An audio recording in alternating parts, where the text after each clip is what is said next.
Hello everyone, welcome back to my channel. I hope you all are doing good and learning with great enthusiasm.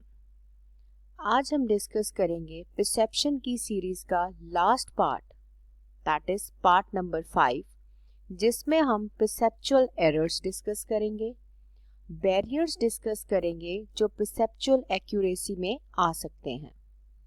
तो आइए start करते हैं आज का topic with lots and lots of examples.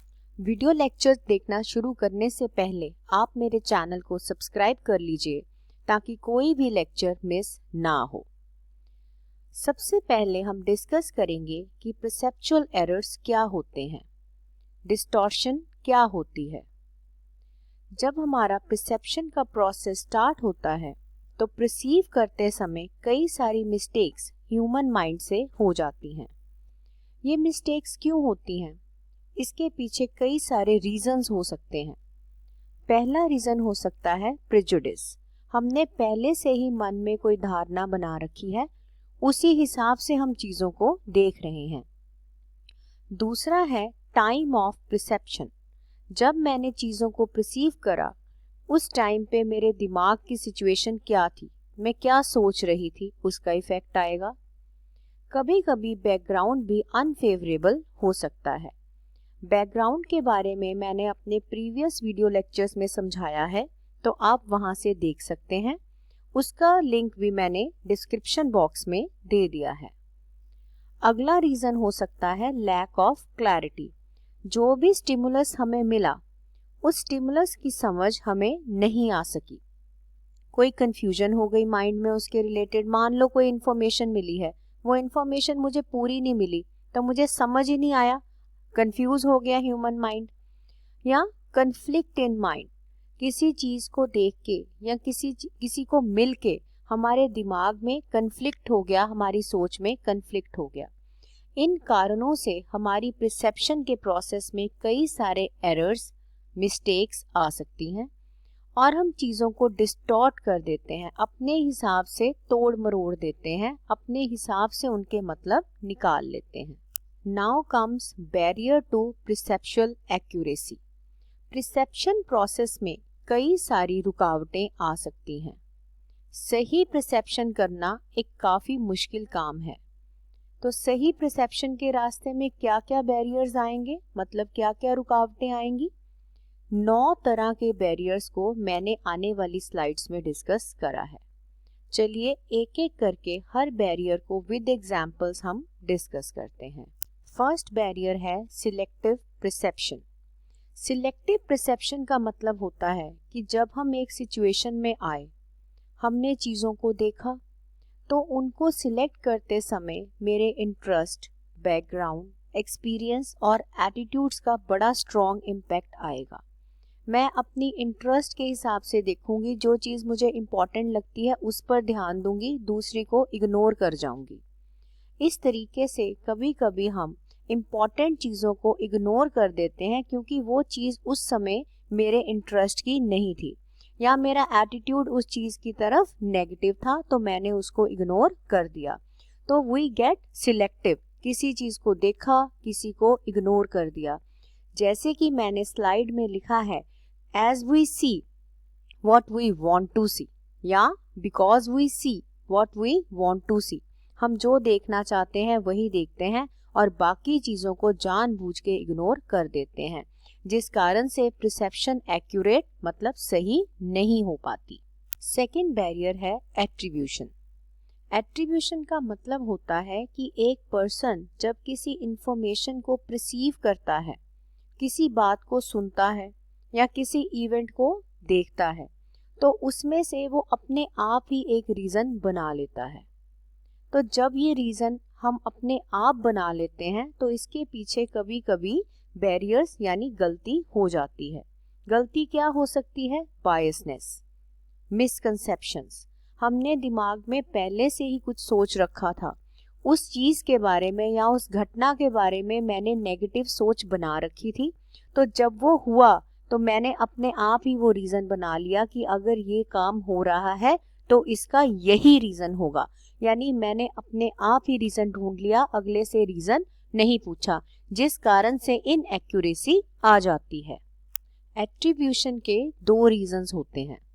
पहला reason है fundamental attribution error. इसके अंदर जो प्रिसीवर है वो अपनी जजमेंट बनाते समय अंडर एस्टिमेट कर देता है एक्सटर्नल फैक्टर्स को और ओवर एस्टिमेट कर लेता है इंटरनल फैक्टर्स को। इसे समझने के लिए मैं आपको एक एग्जाम्पल दे देती हूँ। लेट अस टेक कि एक ऑफिस है।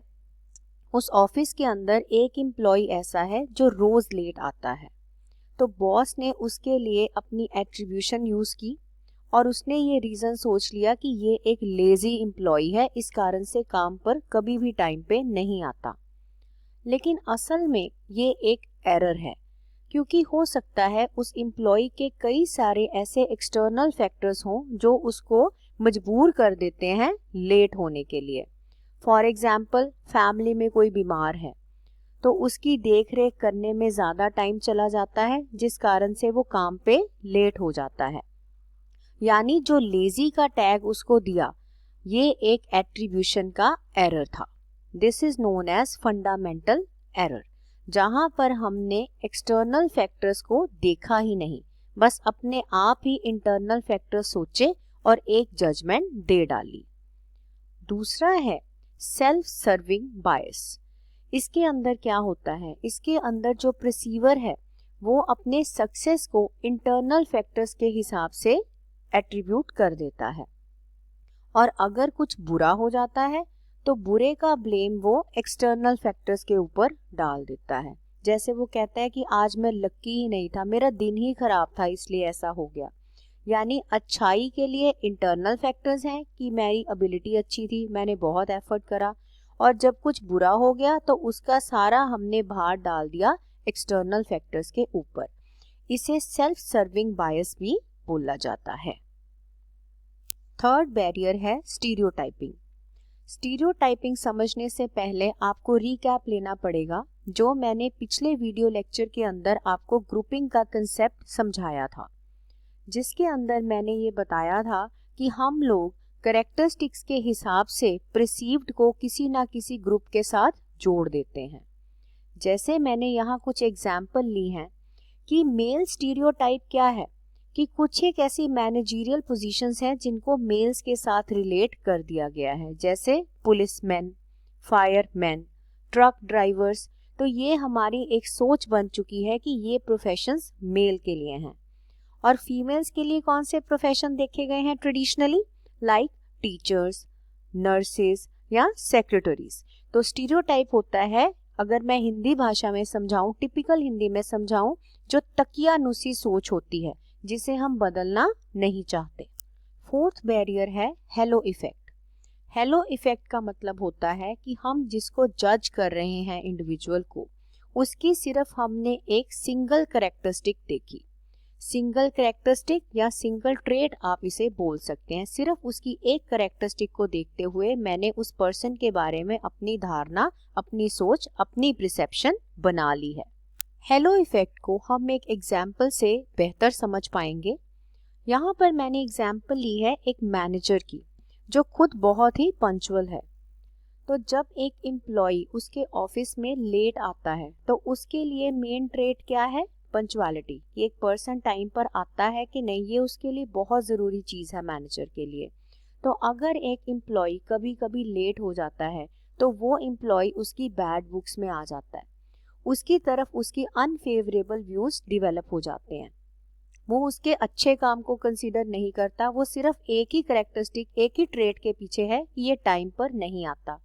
दूसरी तरफ एक और एम्प्लॉय है जो टाइम पर आता है, चाहे वो काम कैसा भी करता हो, लेकिन बॉस के ध्यान में एक ही बात है कि भाई ये तो रोज सुबह एकदम टाइम पे आता है, और वो उसके लिए फेवरेबल व्यूज डेवलप कर लेता है।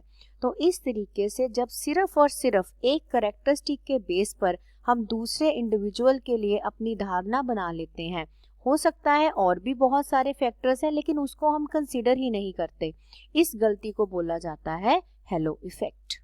फिफ्थ बैरियर है प्रोजेक्शन। प्रोजेक्शन का मतलब होता है कि हम सब लोग एज्यूम कर लेते हैं कि दूसरे लोग भी मेरे जैसे ही हैं। लाइक एक मैनेजर है जिसको चैलेंजिंग काम बहुत पसंद है, तो उसने ये एज्यूम कर लिया कि जितने मेरे सबऑर्डिनेट्स हैं सबको ही चैलेंजिंग काम बहुत पसंद होगा। या एक और एग्जांपल ले सकते हैं कि एक पर्सन है जो बहुत ही ऑनेस्ट है, सच्चाई पर खड़ा है, तो वो भी ये सोच लेता है कि जितने मेरे साथ जुड़े हुए लोग हैं सब सच ही बोलते हैं, तो वो अपनी सोच बनाते समय, परसेप्शन बनाते समय दूसरों को सेम अपने जैसा समझ लेता है। सिक्स्थ बैरियर है परसेप्चुअल सेट। परसेप्चुअल सेट का मतलब होता है कि जो हमारे बिलीव्स हैं वो बिलीव्स के दम पर ही मैं अपनी परसेप्शन को खड़ा करती हूँ। हर एक ऑब्जेक्ट के लिए पहले से मेरा बिलीफ, मेरी सोच बनी हुई है, हर चीज को मैं उसके साथ जोड़ के ही देखूंगी। चलिए इसकी एक एग्जाम्पल लेते हैं। ये एग्जाम्पल ली है मैंने जिसके अंदर एक बॉस है जो कि कैनेडियन है। तो कैनेडियन बॉस अपने सोच के अंदर ये रखता है कि जो एम्प्लॉयज मिडल ईस्ट कंट्रीज से आते हैं वो लेजी होते हैं, वो अपने ऑब्जेक्टिव्स को अचीव नहीं कर पाते। तो कोई भी एम्प्लॉय जो उसके अंडर होगा और मिडल ईस्ट का होगा वो उसके लिए यही सोच रखेगा कि ये लेजी है और अपना काम कभी भी अच्छे से पूरा नहीं करेगा। तो इस तरीके से जब हम अपनी सोच को अपने बिलीफ के ऊपर ही बेस्ड रखते हैं, ये भी एक एरर बन जाता है। सेवेंथ बैरियर है इम्प्लिसिट पर्सनालिटी थ्योरी। जब हम लोगों को जज करते हैं और अपनी परसेप्शन बनाते हैं, वहाँ पर हमारे कुछ धारणाएं होती हैं, हमारी कुछ बिलीफ होते हैं ह्यूमन ट्रेट्स के बारे में। लाइक हमने ये शुरू से पढ़ा है कि honesty is the best policy. तो ऑनेस्टी को हार्ड वर्क के साथ भी जोड़ा गया है कि जो इंसान ऑनेस्ट है वो हार्ड वर्किंग भी होगा। लेकिन ऐसा जरूरी तो नहीं कि हर ऑनेस्ट बंदा हार्ड वर्किंग ही हो। लेकिन इम्प्लिसिट पर्सनालिटी थ्योरी ये कहती है कि एक बार जो आपने सीख लिया, आप हमेशा उसी चीज को दिमाग में रखते हुए अपनी परसेप्शन फ्रेम करो। एट्थ बैरियर है एक्सपेक्टेंसी। एक्सपेक्टेंसी का मतलब होता है कि जब भी हम कुछ परसीव करने वाले हैं, चाहे वो पीपल हैं, ऑब्जेक्ट हैं या कोई इवेंट है, हम उन चीज़ों को परसीव करेंगे जो हम एक्सपेक्ट कर रहे हैं उनके बारे में। यानी हम भविष्य को पहले से ही जानते हुए सोच लेते हैं कि भाई ये तो ऐसा ही होने वाला है। इसीलिए इसको सेल्फ फुलफिलिंग प्रोफेसी भी बोला जाता है, यानी हम भविष्यवाणी कर लेते हैं कि ऐसा होगा ही होगा। इसे हम एग्जाम्पल की मदद से समझते हैं। एग्जाम्पल देखिए कि एक इंडिविजुअल है, वो एक कमेटी का मेंबर बन गया जिसमें बहुत हाई लेवल इंटेलेक्चुअल्स हैं, और उसने अपनी अब यहाँ पर वही थ्योरी यूज करी भविष्यवाणी की कि मेंबर्स हैं, इंटेलिजेंट हैं, तो वो ऐसे बिहेव करेंगे। तो जब वो मीटिंग में जाएगा और मेंबर्स से बात करेगा, वहाँ मेंबर्स के अंदर वो उन्हीं चीज़ों को ढूंढेगा जो उसने एक्सपेक्ट की हैं। यानी वो दिमाग में हम कुछ सोच के जाते हैं और लोगों से मिलते समय उन्हीं ट्रेड्स को उनके अंदर ढूंढते हैं। नाइन्थ बैरियर है हॉर्न इफेक्ट। हॉर्न इफेक्ट का मतलब होता है कि अपनी परसेप्शन बनाते समय लोगों को इवेलुएट करने के लिए हम उनका कोई नेगेटिव फीचर अपने दिमाग में रख लेते हैं और उनकी सारी परफॉर्मेंस को हम नज़रअंदाज कर देते हैं, क्योंकि हमारा सारा एम्फसिस उसी नेगेटिव फीचर को दिमाग में रखते हुए रहता है। इसको हम एक एग्जाम्पल से बेटर जानेंगे। देखिए, ये मैंने एक सेटअप लिया है ऑफिस का, जहाँ पर बॉस के दिमाग में हॉर्न इफेक्ट का इफेक्ट आया और उसने ये सोचा कि ड्रेसिंग बहुत इम्पॉर्टेंट है। तो उसका एक सबऑर्डिनेट है जो इतना फॉर्मली ड्रेस होके ऑफिस नहीं आता, तो वो उसके बारे में क्या सोच रहा है कि ये फॉर्मली ड्रेस्ड अप नहीं है ऑफिस आने के लिए, ज़्यादा ही कैजुअल सा ड्रेसअप होके आता है, मतलब अपने काम की तरफ भी ये सीरियस नहीं होगा, काम को भी बहुत कैजुअल तरीके से लेगा। ज़रूरी नहीं है ऐसा हो, लेकिन बॉस ने अपने मन के अंदर ये नेगेटिव भावना बनाई और उसी तरीके से अपने सबऑर्डिनेट को जज किया। इसे बोला जाता है हॉर्न इफेक्ट। तो इस एग्जाम्पल के साथ हमारा परसेप्शन का टॉपिक कंप्लीट हुआ और मैं उम्मीद करती हूँ कि आपको सारा टॉपिक अच्छे से समझ आ गया होगा। आने वाले टाइम में भी अगर आप इसी तरीके से विद एग्जाम्पल्स टॉपिक्स को समझना चाहते हैं तो मेरे चैनल को फटाफट से सब्सक्राइब कर लीजिए। एंड आई होप कि आप मेरे साथ कनेक्टेड रहेंगे और इंजॉय करेंगे लर्निंग को। So happy learning everybody. Thank you.